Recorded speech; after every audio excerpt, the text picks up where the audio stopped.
Hi అండి. ఎన్నో రోజుల నుంచి ఎదురు చూస్తున్న మా ప్రయాణం అయితే 12వ తారీఖున సోమవారం రాత్రి 10 గంటలకైతే స్టార్ట్ అయింది. అదేనండి ఆంధ్రప్రదేశ్ విశాఖపట్నం నుండి ఢిల్లీ వరకు మా ప్రయాణం. మా వారి పోస్టింగ్ అని చెప్పాను కదా! అదేనండి.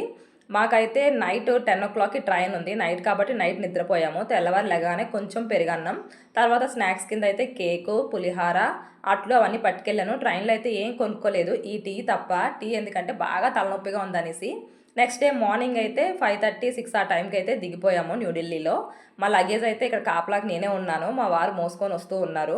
ఇక్కడ దిగిపోయిన తర్వాత ఇక్కడ నుంచి హర్యానా, గురుగ్రామ్, కాదర్పూర్ దగ్గరికైతే క్యాబ్ బుక్ చేసుకున్నామండి. క్యాబ్ అయితే 800 అలా తీసుకున్నారు. ఒక 1 ½ అవర్ టైం పట్టిందండి అక్కడికెళ్ళటానికి. అక్కడికెళ్ళిన తర్వాత క్వార్టర్స్ దగ్గర దిగాము. దిగిన తర్వాత తాళం మా చేతికి రావడానికి 2, 3 అవర్స్ పట్టేసిందండి. 8:00 దిగితే క్వార్టర్ లోపలికి వెళ్ళడానికి ఆల్మోస్ట్ 11:30 అలా అయిపోయింది. వెళ్ళిన తర్వాత ఇంక మొత్తం క్లీనింగ్ అది కూడా చూపిస్తాను. వెయిట్ చేయండి. మళ్ళీ కలుద్దాం. Bye bye.